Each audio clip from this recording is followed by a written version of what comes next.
Amén. Hace 1 año y medio, en noviembre de 2020, leía un artículo en el periódico que me conmocionó y me hizo llorar.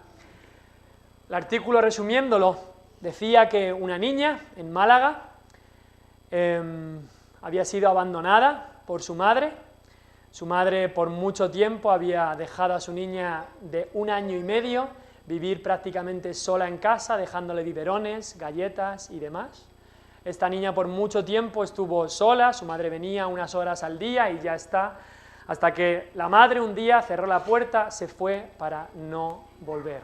Y es más, los días que esta niña estuvo sola antes de fallecer, la madre había estado de fiesta, pasándolo bien, sin ningún tipo de amor ni nada por su hija. Vemos algo así y decimos, Señor, ¿por qué? ¿Por qué ocurren estas cosas? Vemos lo que está ocurriendo en España con el tema del aborto, 100.000 niños muertos, asesinados en el vientre de sus madres, que no han decidido, que no han elegido estar ahí, y decimos, Señor, ¿por qué? Señor, ¿por qué? Pero no solamente ocurre en nuestro país, en China, veía un documental hace unas semanas, cuando en China había estas leyes de solamente dejaban un hijo por familia. En China muchas veces ibas a los cubos de la basura y encontrabas a niños abandonados ahí. Gracias a Dios había algunas organizaciones que recogían a estos niños para que fueran adoptados por otras personas. Hace 6 años exactamente en este tiempo, Vanessa y yo pudimos ir a un viaje misionero a Rumanía. Estuvimos unos días con unas niñas, con el grupo misionero, unas niñas en un campamento, un retiro, y estas niñas era un orfanato de niñas que habían sido abusadas, abandonadas, etc. Y una de las niñas tenía 5 años, se llamaba María, y cuando nos contaron la historia nos rompió el corazón. Una niña que sus padres la habían tratado como si fuera un animal. La encontraron encadenada, le ponían un plato para que comiera cada día. Esa era la vida por bastantes años, hasta que tenía 5 años de esta niña. Pero no hace falta ir tan lejos, también lo podemos leer con libros de historia, o con algún documental o lo que sea. Hace un tiempo leía de un genocidio que ocurrió en el 94 en Ruanda, que quizá no se habló mucho de ello, pero que una tribu se levantó con otra y en una cuestión de 2 meses 1 millón de personas habían sido aniquilados ahí en el país de Ruanda. ¿Y por qué digo todo esto? Porque tiene que ver mucho con lo que vamos a leer en el Salmo de hoy, el Salmo 10. Además, justo estos últimos días estoy leyendo un libro que espero acabar bien pronto. Este libro se llama Algo tiene que cambiar, del autor David Platt. No lo he acabado, pero la verdad ya lo recomiendo si alguno lo quiere conseguir. Es un libro muy bueno y narra la visita de este pastor David Platt a las cordilleras del Himalaya y a todas las aldeas y lo que iba encontrando en estas regiones. Y este libro que estaba leyendo contesta a preguntas tan difíciles como las siguientes, y quiero que las escuchéis. ¿Dónde está la protección de Dios para los oprimidos y los vulnerables? ¿Dónde está? Si el Evangelio es real y Dios es realmente bueno, ¿dónde está Él en medio de la pobreza extrema y el dolor? También responde otra pregunta como, ¿es el infierno un lugar real y dura el infierno para siempre? La Biblia nos dice que sí.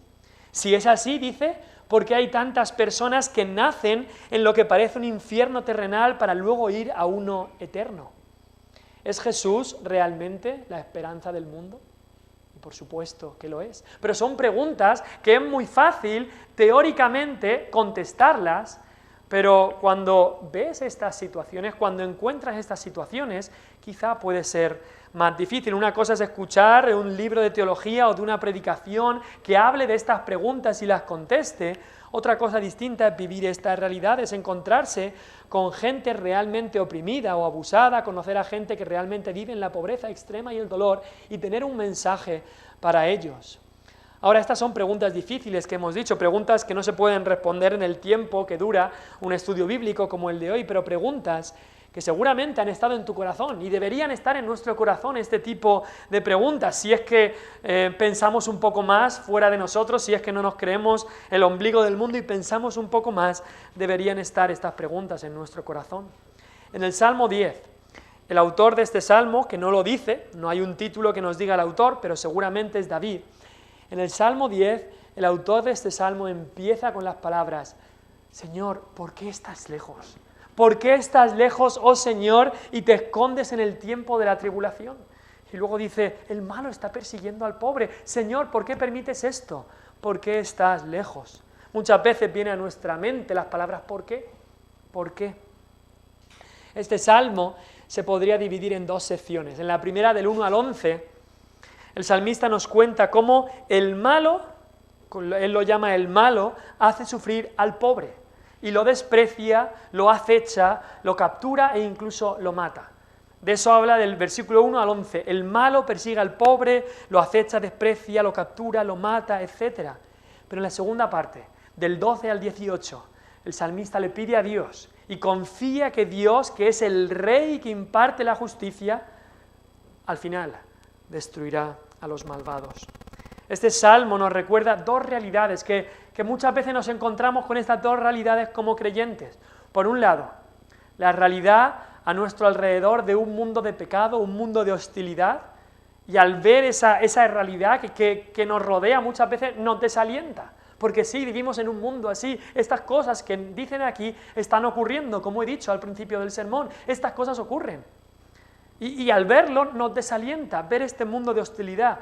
Pero en la segunda parte del Salmo, el salmista nos hace ver la otra realidad que muchas veces que debemos ver, no solamente la realidad de este mundo, sino la realidad de parte de Dios, de su palabra, de su evangelio, de un mundo ya no de hostilidades, pero un mundo de esperanza, un mundo de justicia, un mundo de amparo, un mundo de salvación. Y eso nos da aliento y nos anima.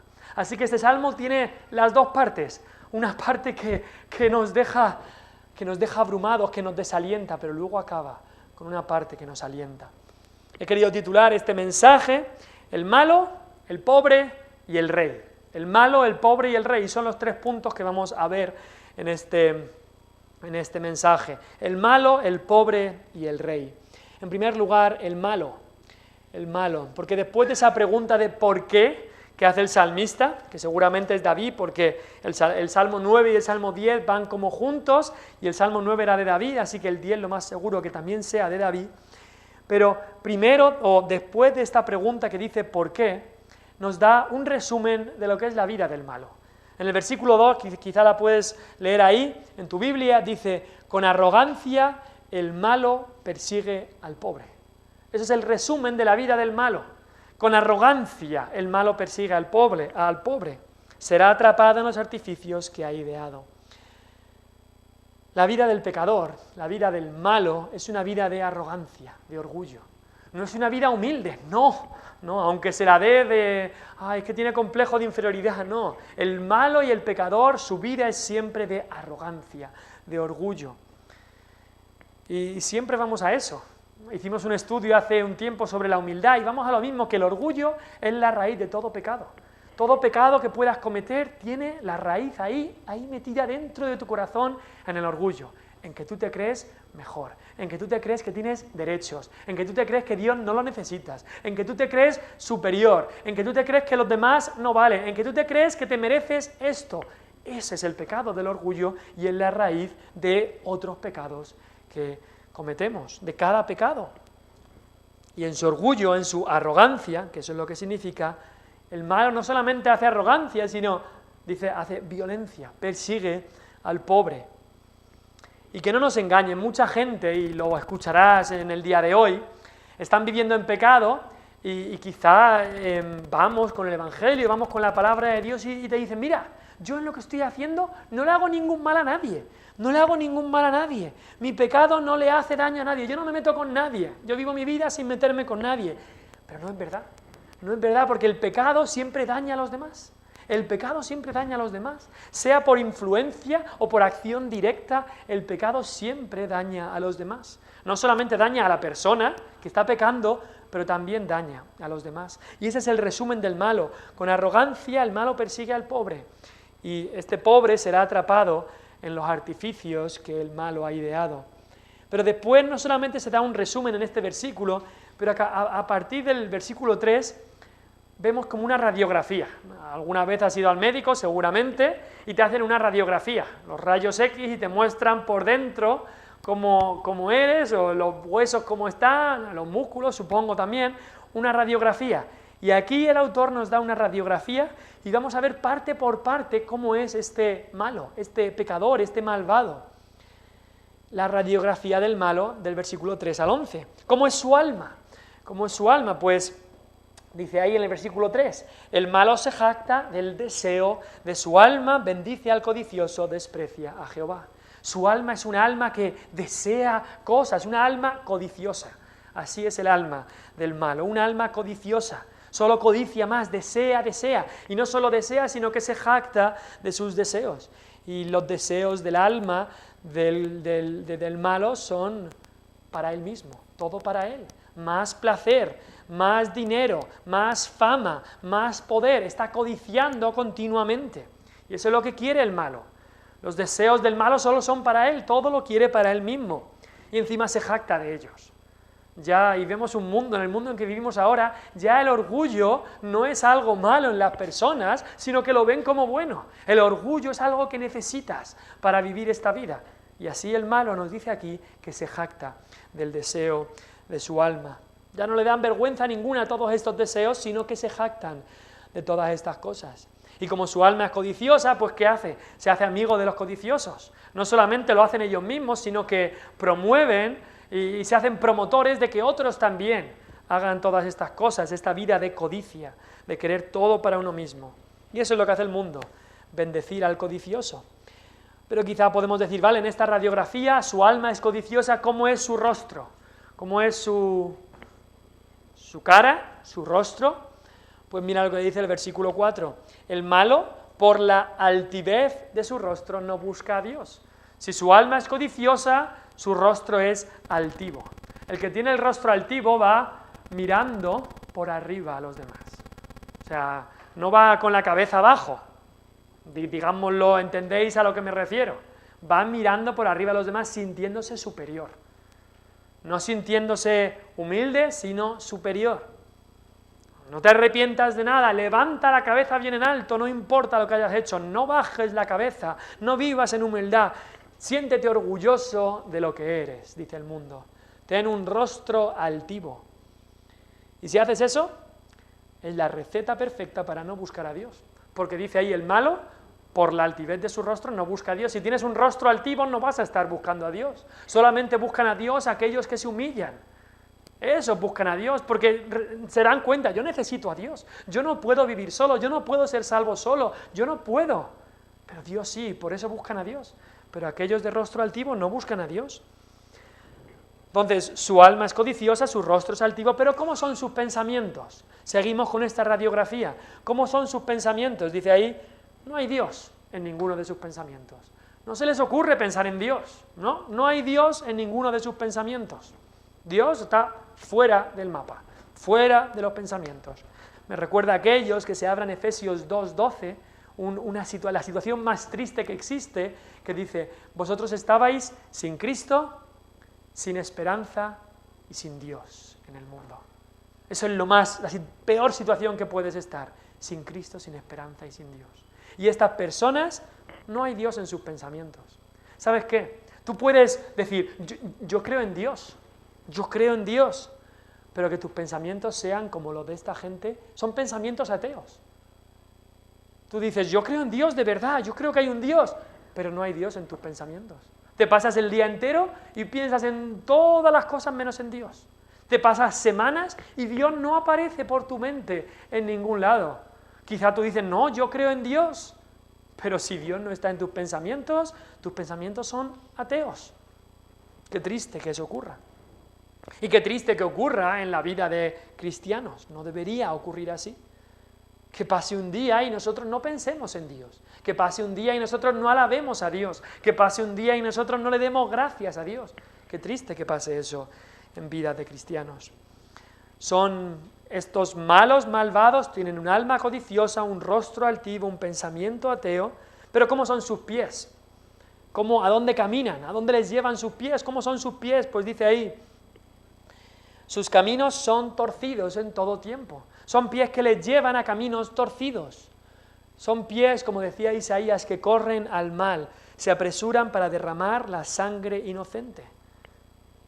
Y hemos nombrado algunos casos al principio de personas que van camino a la crueldad, con su rostro altivo, con sus pensamientos sin Dios, con su alma codiciosa, van a hacer el mal, a derramar sangre, como ese padre y esa madre, que aunque no tengan la madurez necesaria, pero reciben esa prueba de embarazo y van corriendo a derramar sangre, a practicar ese aborto, como esa historia que conocimos en Rumanía, de este padre y esta madre que trataban así a su hijo, van corriendo a derramar sangre, a hacer crueldad. Así son los pies de los malos, como en la vista de los malos. Dice ahí, en el versículo 5, tus juicios los tiene muy lejos de su vista. Los quieren tener bien lejos, no quiero saber nada de los juicios de Dios. Tienen una vista injusta, pensamientos ateos, pies torcidos, vista injusta. Ellos dicen, no, mira, es que yo esto lo veo a mi manera. Tú lo puedes ver así, pero yo lo veo a mi manera, y su manera es una manera injusta, porque aquello que es malo lo ven bien, y aquello que es bueno lo ven mal.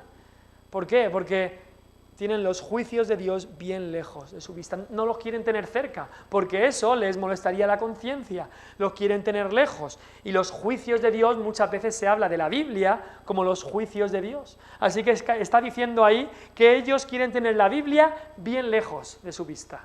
No quieren escuchar nada de la Biblia, no quieren leer nada de la Biblia, que esté bien lejos, para que su conciencia, que Dios ha puesto en cada corazón, incluso en el corazón de los malvados, tienen conciencia. El problema es que la intentan callar, pero siempre queda algún resquicio de conciencia, y por eso quieren quitar todas las cosas que les puedan hacer algún daño a su conciencia, algún impulso a su conciencia, me refiero. ¿Cómo es su boca? ¿Cómo es la boca de estos malvados en esta radiografía que estamos haciendo? Pues dice ahí el versículo 7, llena está su boca de maldición y de engaños y de fraude. Debajo de su lengua hay vejación.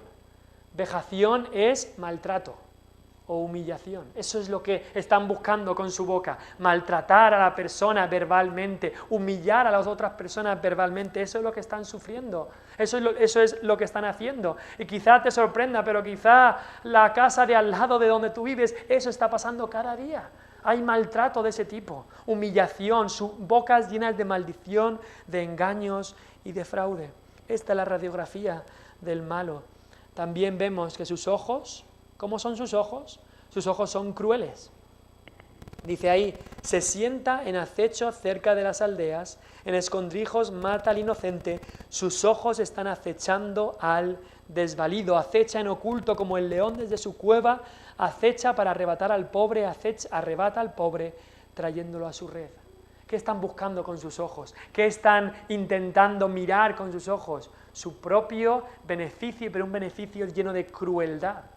Se parecen en gran manera a su amo, Satanás. Dice ahí que son como un león, y así su amo, Satanás, dice la Biblia, que Satanás es como un león rugiente buscando a quien devorar. Y estos hijos de Satanás hacen lo mismo, están buscando a quien devorar, de quién sacar beneficio. No les importa pisar por encima a la gente para ellos sacar su propio placer, su propio beneficio. ¿Cómo son sus manos? Pues sus manos son fuertemente violentas, podríamos decir, porque ahí en el versículo 10 dice, se encoge, se agacha y caen en sus fuertes garras muchos desdichados. No les importa a quién hacen daño. Ellos son violentos, no solamente en su boca, no solamente en sus ojos, sino también con sus manos. Hemos visto esta radiografía y acabamos con cómo es su corazón, porque el corazón es lo más importante. cómo es su corazón. Y veréis que quizás nos hemos saltado algunos versículos que hablaban del corazón.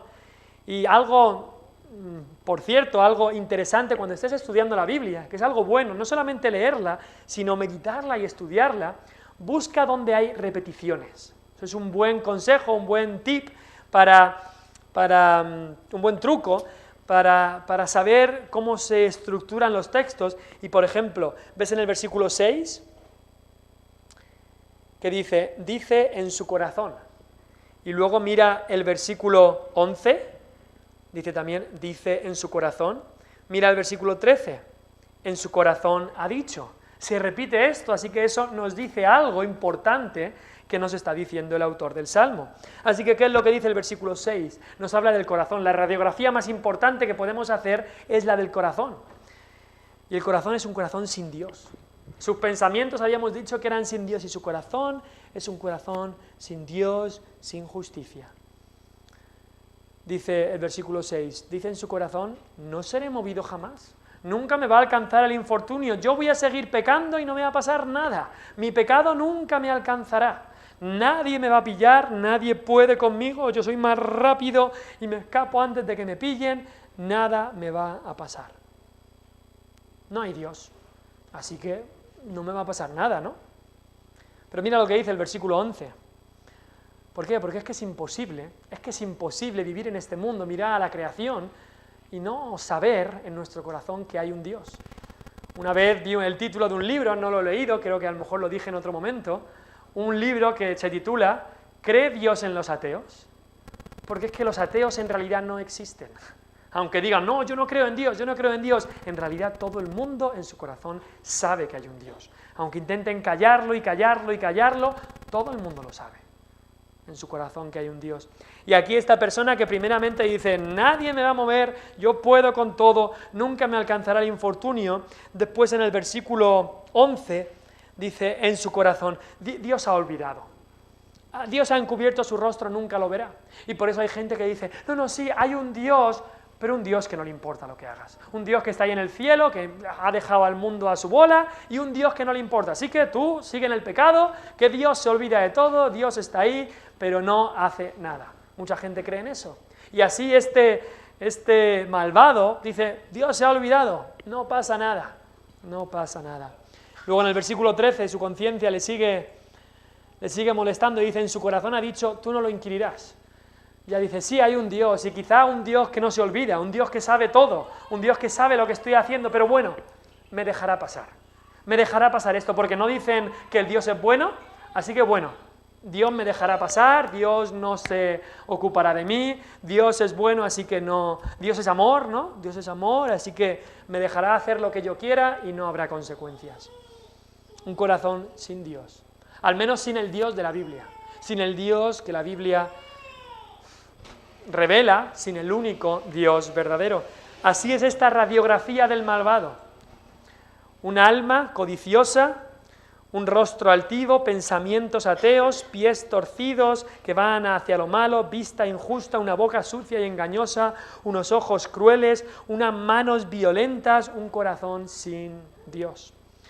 Pero no solamente queremos ver al malo en el día de hoy, queremos ver al pobre. Porque el pobre está aquí también definido y el pobre también se habla del pobre en este salmo. ¿Qué pasa con el pobre? Así es como lo llama este salmo. Vamos a ver una descripción, se nombran bastantes nombres al pobre en este salmo. Una descripción que le da es el inocente. En el versículo 8 dice que el malo en escondrijos mata al inocente.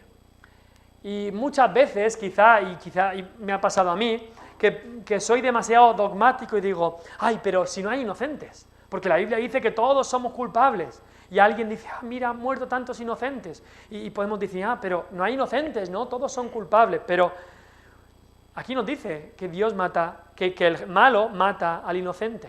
Y tenemos que saber que delante de Dios, y esto es importante, delante de Dios no hay nadie inocente. Delante de Dios todos hemos nacido en pecado y merecemos la muerte. Pero a los ojos de los hombres sí que hay inocentes, que no han hecho nada que merezca la muerte. Y cuando leemos de todas estas cosas que han ocurrido o que acabo de narrar al principio del culto, estos niños inocentes sufriendo, no estamos diciendo que estos niños son sin pecado, lo que estamos diciendo es que estos niños o personas, como en Ruanda, 1.000.000 de personas prácticamente que fueron aniquilados, lo que estamos diciendo es que estas personas murieron sin haber hecho nada que mereciera esa muerte. Así que dice aquí que el malo mata al inocente. Lo llama también desvalido. Desvalido significa que no tiene el amparo o la protección o la ayuda que necesita. La palabra pobre, que se utiliza bastantes veces en este salmo, habla de alguien afligido, alguien que ha sido humillado, alguien que ha sido aplastado. Eso es a lo que se refiere pobre. También utiliza la palabra desdichado. Y esa palabra significa aquellos que viven en una situación o suceso que produce gran dolor y sufrimiento, una desgracia, desventura. Luego habla de huérfano, sabemos lo que es un huérfano, humildes, oprimidos. Y te pregunto y me pregunto a mí, ¿cómo reaccionamos cuando vemos a gente así? ¿Cómo reaccionamos? Muchas veces decimos que los ayude el Estado, ¿no? El Estado los ayuda, no es mi problema, que los ayude el Estado. Hay gente que reacciona así. Otras veces, y me pasó en Irlanda del Norte, me pasó a mí y lo vi que pasara a otros, que hacíamos un viaje misionero y veías una situación difícil y había algo en tu corazón que te decía, lo único que tienes que aprender con esto es darle gracias a Dios de lo bien de todo lo que Él te ha dado y ya está. Pero quédate ahí y no hagas nada más. Y esa era otra tentación, y muchas veces hay gente que va a África o lo que sea y dice, esto me ha enseñado a ser más agradecido con lo que tengo. Y por supuesto que tenemos que ser más agradecidos con lo que tengo, pero eso es todo lo que tenemos que hacer. Dios nos dice que nos acordemos de los pobres, que ayudemos a los necesitados. Vemos aquí la descripción del pobre, pero también el sufrimiento del pobre. Aquí son despreciados por el malo, dice ahí que son como traídos a las redes, caen en las garras, son aniquilados, matados por el malo, sufren trabajo y vejación, dice ahí. Vejación habla de trabajos forzados, de explotación, abuso de todo tipo, humillaciones, hombres y mujeres malvados que buscan aprovecharse de ellos en cualquier situación, sin pensar en las circunstancias, y vivimos en ese mundo. Y eso es importante, muchas veces nos queremos meter en nuestra burbuja, y muchas veces estamos ahí. Yo he sido educado en un hogar cristiano, con unos padres que me amaban, unos padres que podían darme la comida, darme lo que necesitaba, y te crías en esa burbuja y piensas que eso es todo lo que hay. Y no te das cuenta que hay gente en el mundo sufriendo todas estas cosas.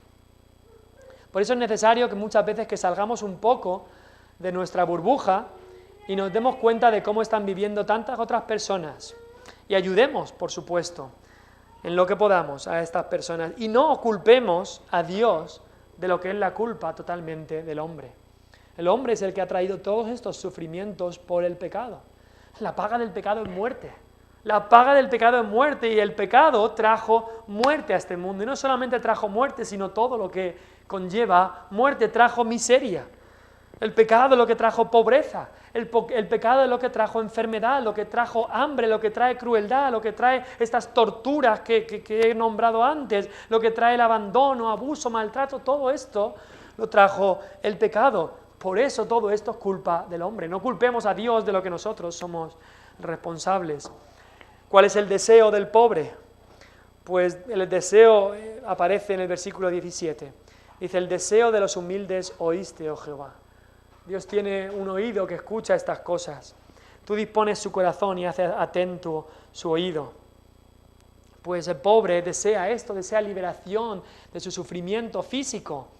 Y también desea que se haga justicia. Muchas veces ocurre que estos pobres, por su sufrimiento, solo pueden ver esta necesidad física. Pero tenemos que darnos cuenta que tanto en todo este gran sufrimiento, tanto el malo, que se entrega al pecado, como también el pobre, todos han nacido en pecado. Todos son pecadores, tanto uno como el otro. Cada uno será juzgado según sus obras, por supuesto, y la salvación solamente está en Cristo, en arrepentirse de sus pecados y en Cristo. No por vivir una vida de pobreza ya tienen asegurado el cielo, ni por vivir una vida de sufrimiento, recordémoslo bien, sino la salvación se encuentra solamente en Cristo. Pero cuando el Evangelio de Cristo es predicado, Dios abre corazones, como dice ahí, dice, el deseo de los humildes oíste, oh Jehová, tú dispones su corazón. Dios le encanta coger estos corazones que han sufrido tanto de esta gente, cambiarlos, darles nueva vida, salvarlos, y lo hemos visto a través de la historia. A través de la historia, Dios ha salvado mayormente a aquellos que tenían más necesidad. En el tiempo de Cristo, ¿quién eran los que venían a Cristo? Los publicanos y las rameras, los despreciados, no los fariseos y los poderosos. ¿Quién eran los que venían a Cristo? Los afligidos, los pobres, los necesitados venían a Él, mucho antes que los ricos de Israel. Así que leemos ahí que el deseo de los humildes oíste, oh Jehová. Tú dispones su corazón y haces atento su oído. Y Dios oye. Él pone atención al deseo del humilde. Porque aquel que de verdad es humilde es aquel que de verdad se ha arrepentido de su pecado y ha venido a Cristo. Por eso, como cristianos, necesitamos predicar a Cristo a toda criatura, porque sin escuchar a Cristo no van a ser salvos. Hemos visto del malo, hemos visto del pobre, pero veamos también del rey, porque el texto acaba con el rey. Versículo 16. Jehová es rey, eternamente y para siempre. De su tierra han perecido las naciones. Sobre todas estas cosas que hemos hablado, del malo persiguiendo al pobre, de todas estas injusticias que ocurren, tan crueles, tan tristes, desdichadas, toda esta opresión, todo este abuso, podemos decir, el Señor, Dios, Jehová, es Rey. Él está gobernando. ¿Sabes qué? El Rey permite que el malo persiga al pobre por un tiempo. Pero el rey un día perseguirá la maldad del malo hasta que el malo perezca. Mira lo que dice el versículo 15, tú persigues la maldad del malo hasta que no halles ninguna. ¿Sabes qué? El mundo que Dios gobierna, aunque veamos injusticias, el mundo en su totalidad que Dios gobierna no es un mundo injusto, porque al final se hará justicia. Aunque nos lo pueda parecer a nuestros propios ojos, que vemos injusticia aquí y allá, cada maldad, cada pecado será pagado, cada maldad será perseguida, estate seguro de eso. No va a haber un solo pecado que quede sin juicio, ni uno. Y sabes que solo hay una forma para pagar el pecado. ¿Cuál es la única forma con la que se paga el pecado? Con la muerte, porque la paga del pecado siempre es la muerte. Es la única forma de pagar el pecado, la muerte. Pero gracias a Dios, ahí entra el Evangelio, ahí entran las buenas noticias, porque esa muerte puede ser la muerte del pecador por toda la eternidad en el infierno, o puede ser la muerte de Cristo allí en la cruz. Esas son las dos opciones. La paga del pecado siempre será muerte, pero ¿será tu muerte en el infierno por toda la eternidad? ¿O será la muerte de Cristo allí en esa cruz que haya pagado por tu pecado? Vemos aquí al Rey que hace justicia, al Rey que gobierna justamente, que es Dios, que es Jehová. Quizá lo habéis escuchado, el emperador Julio César en el año 47, en una batalla muy importante, dijo estas palabras, Veni, vidi, vici, que quiere decir, vine, vi y vencí. Y Dios es el Rey que es más grande que cualquier rey o emperador, y aquí el autor del Salmo nos recuerda eso, y es curioso porque prácticamente tenemos estas tres cosas que ocurren ahí. En el versículo 12 nos dice que el Rey viene, y anima al Rey a venir. Dice, levántate, oh Jehová Dios, alza tu mano, no te olvides de los pobres. Dice, levántate, Señor, tú estás viendo todas estas cosas, ¿hasta cuándo las vas a permitir? Levántate, oh Jehová Dios, alza tu mano, no te olvides de los pobres. El Rey viene, le está diciendo al Rey, ven. Pero luego el versículo 14 le dice, no solamente ven, sino mira, ve. El Rey viene y el Rey ve. Versículo 14, tú lo has visto. El malo dice, no, Dios no lo ve, no me va a pasar nada. Pero dice, ay, tú lo has visto, Señor, tú lo has visto. tú miras el trabajo y la vejación, tú miras cada maltrato, cada palabra de humillación que ocurre a puerta cerrada, que parece que nadie se ha enterado, Dios la ve y Él traerá justicia en cada situación. Tú lo has visto porque miras el trabajo y la vejación para dar la recompensa con tu mano. Pero el rey no solamente viene y ve, el rey vence. Versículo 15 dice, quebranta tú el brazo del inicuo, del malvado, del malo, y persigue la maldad del malo hasta que no halles ninguna. Después el versículo 18 dice, para juzgar al huérfano y al oprimido. Dios va a hacer justicia. Dios juzgará estos casos de estos pobres, huérfanos, oprimidos, escuchará su clamor y no tardará en contestarles. Y al final acaba diciendo, a fin de que no vuelva más a hacer violencia el hombre de la tierra. Y podemos estar completamente seguros de que viene un día, al fin de todo, cuando Dios va a hacer justicia. Dios va a hacer justicia en este mundo. El malo no se va a salir con la suya. Y el hombre de la tierra no volverá a hacer violencia. Decían que el progreso del hombre va a hacer que haya más seguridad, más paz y todo eso, y el siglo pasado ha estado lleno de guerras. Cuando más muerte ha habido, más asesinatos, más guerras ha sido el siglo XX, y el siglo XXI estamos haciendo lo mismo, el hombre no avanza, el hombre va para atrás y el hombre sigue haciendo y cada vez más violencia. Ahora quizá la intentan ocultar, te cuentan te cuentan solamente lo que quieren, no te creas que las noticias es lo que pasa en el mundo, hay mucho más que no estamos viendo, no te cuentan los 100.000 niños que mueren cada año abortados en el vientre de sus madres, no te cuentan nada de eso, solo te cuentan lo que quieren, pero sigue habiendo violencia, pero un día viene cuando esa violencia se va a acabar, cuando Dios vendrá y traerá paz a esta tierra y Dios juzgará. ¿Qué podemos aprender con todo esto? Pues sabemos que el Evangelio cambia vidas. Sabemos que el Evangelio en el Evangelio lo que ocurre es que el que cree es declarado justo, esa justicia que es transferida a nuestra cuenta, esa justicia produce en nuestra vida que vivamos justamente. Esa justicia que es de Cristo y es puesta en nuestra cuenta, produce en nuestras vidas, provoca que vivamos justamente. Y sabes que la justicia, dice la Biblia, exalta a la nación. La respuesta a este gran problema del que hemos hablado hoy, del que el malo persigue, mata al pobre con crueldad, con violencia, la respuesta a este problema no es la política, no es más medidas, no es darle esto a unos o esto a otros, la respuesta es el Evangelio. Esa es la respuesta. El Evangelio da una esperanza cierta, segura a la persona. No le promete sanidad total en este mundo, ni riqueza. El Evangelio lo que promete es salvación. Y en el mundo venidero sí.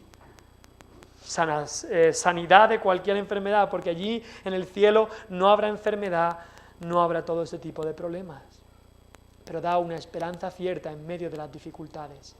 Sabemos también que en el Evangelio encontramos la compasión de Dios para pecadores. Así que ¿cómo no vamos a tener compasión nosotros de pecadores y de pobres y de desdichados y de desventurados, como hemos leído aquí? Por supuesto que tendríamos que tener esa compasión. Y sabemos que Cristo, nuestro Salvador, cuando vino a este mundo, no se limitó en su venida solamente a salvar almas, que lo hizo, y a predicar el Evangelio, sino también en los 3 años y medio de su ministerio se dedicó a sanar enfermos, a alimentar hambrientos, a proteger a los oprimidos. Y eso es también un ejemplo para cada uno de nosotros. Así que en este salmo vemos al malo, toda esta maldad y este pecado, vemos al pobre, todo este sufrimiento y que la respuesta está solamente en Cristo, y vemos también al Rey. El Rey que viene, el Rey que lo ve, y el Rey que vencerá, sin ninguna duda. Vamos al Señor en oración y ya tendremos las peticiones. Vamos a